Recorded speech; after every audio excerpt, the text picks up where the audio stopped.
మంత్రి నారా లోకేష్ గారికి ఉప ముఖ్యమంత్రి పదవి, డిప్యూటీ సీఎం పదవి ఇవ్వాలని కొందరు టీడీపీ నాయకులు ముఖ్యమంత్రి చంద్రబాబు నాయుడు గారిని కోరడం ఇది చాలా హాస్యాస్పదంగా ఉంది.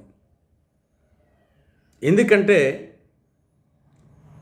డిప్యూటీ సీఎం పోస్ట్ అనేది ఇది 6వ వేలుతో సమానం. ఇది అడ్డు తప్ప దీనివలన ఉపయోగం లేదు, ప్రయోజనం లేదు. ఈ మాటలు అనింది నేను కాదు. ఉమ్మడి ఆంధ్రప్రదేశ్ తొలి ముఖ్యమంత్రి, మాజీ భారత రాష్ట్రపతి, కాకలు తీరిన రాజకీయ నాయకుడు అయినటువంటి స్వర్గీయ నీలం సంజీవ్ రెడ్డి గారు అన్న మాటలు ఇవి. భారత రాజ్యాంగంలో కూడా ఎక్కడ డిప్యూటీ చీఫ్ మినిస్టరు, ఉప ముఖ్యమంత్రి పదవి అనే ప్రస్తావనే లేదు.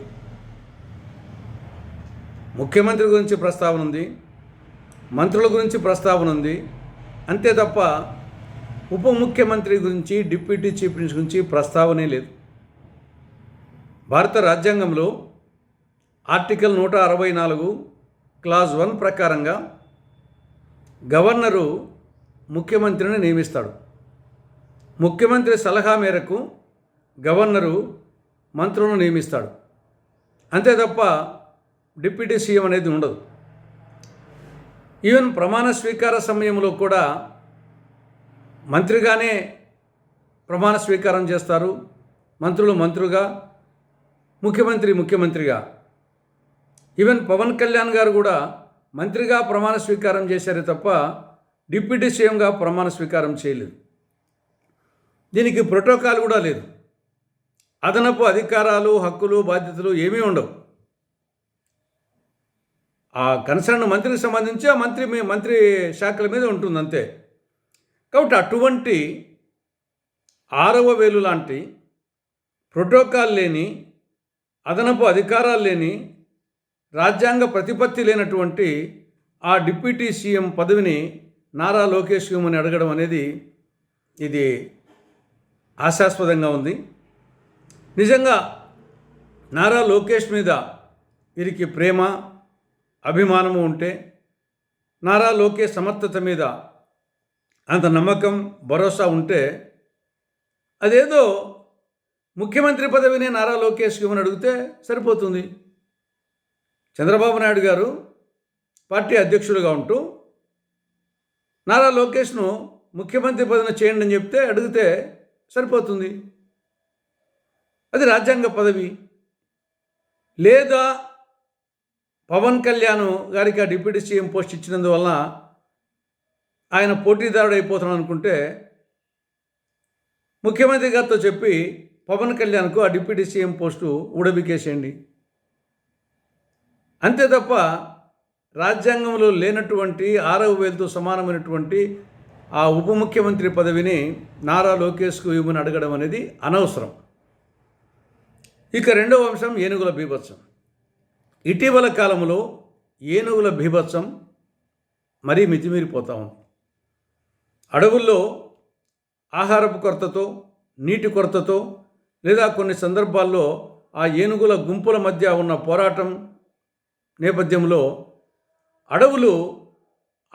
ఏనుగులు అడవులకు సమీపంలో ఉండే గ్రామాలలోకి వస్తున్నాయి.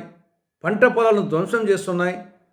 ఎవరు ఎదురుపడితే వాళ్ళను మనుషులను తొడంతో విసిరేయడము, కాళ్ళతో తొక్కి చంపడము చేస్తున్నాయి. మొన్న శనివారం తిరుపతి జిల్లాలో చంద్రగిరి నియోజకవర్గంలో చంద్రగిరి మండలంలో కందులవారిపల్లి ఉప సర్పంచ్, టీడీపీ మండల నాయకుడు రమేష్ చౌదరిని ఏనుగుల గుంపు కాళ్ళతో తొక్కి చంపేశాయి. ఇది చాలా దురదృష్టకరం, చాలా బాధాకరం. ఇలాంటి సంఘటనలు రాష్ట్రంలో అనేక చోట్ల చోటు చేసుకుంటున్నాయి. ప్రత్యేకించి ఉమ్మడి చిత్తూరు జిల్లాలో ముఖ్యమంత్రి ప్రాతినిధ్యం వహించే కుప్పం నియోజకవర్గము, పక్కనటువంటి పలమనేరు, పొంగనూరు, చంద్రగిరి, ఈ నియోజకవర్గాల్లో తరచుగా ఏనుగుల దాడులు సంభవిస్తూ ఉన్నాయి. 2011 నుండి ఇప్పటి వరకు ఏనుగుల దాడిలో ఒక్క చిత్తూరు జిల్లాలోనే 22 మంది చనిపోయారు. అనేక మంది గాయపడ్డారు. 233 ఎకరాల్లో పంట పూర్తిగా ధ్వంసమైంది. ఆ ప్రాంతపు ప్రజలు కంటి మీద కునుకు లేకుండా ఉన్నారు. కాబట్టి దీనికి ఏదో శాశ్వత పరిష్కారం కనుగొనాల్సిన అవసరం ఉంది. తాత్కాలికంగా చేస్తే ప్రయోజనం లేదు. మరి ఇటీవల పవన్ కళ్యాణ్ గారు కర్ణాటకకు పోయి అక్కడ కొన్ని కుంకి ఏనుగులు ఈ సమస్య పరిష్కారం కోసం తెచ్చారు. మరి ఆ కుంకీలు ఏమయ్యాయో, ఎక్కడున్నాయో, దానివల్ల ప్రయోజనం ఏమిటో ఇంతవరకు అర్థం కావడం లేదు. చంద్రబాబు నాయుడు గారేమో ముఖ్యమంత్రి గారు రాష్ట్రాన్ని స్వర్ణాంధ్రప్రదేశ్ చేస్తాం, స్వచ్ఛాంధ్రప్రదేశ్ చేస్తాం, happy Andhra Pradesh, wealthy Andhra Pradesh, healthy Andhra Pradesh చేస్తామని చెప్తా ఉన్నారు. అవన్నీ దేవుడెరుగు. ముందు మీ సొంత జిల్లా చిత్తూరు జిల్లాను, మీ యొక్క సొంత నియోజకవర్గం కుప్పం నియోజకవర్గ ప్రజలను ఏనుగుల దాడి నుండి ముందు రక్షిస్తే అదే 10,000. ఆ కోణంలో నిర్దిష్టమైన శాశ్వతమైన చర్యలు చేపట్టాలని కాంగ్రెస్ పార్టీ రాష్ట్ర ప్రభుత్వానికి, ముఖ్యమంత్రి గారికి సూచిస్తోంది.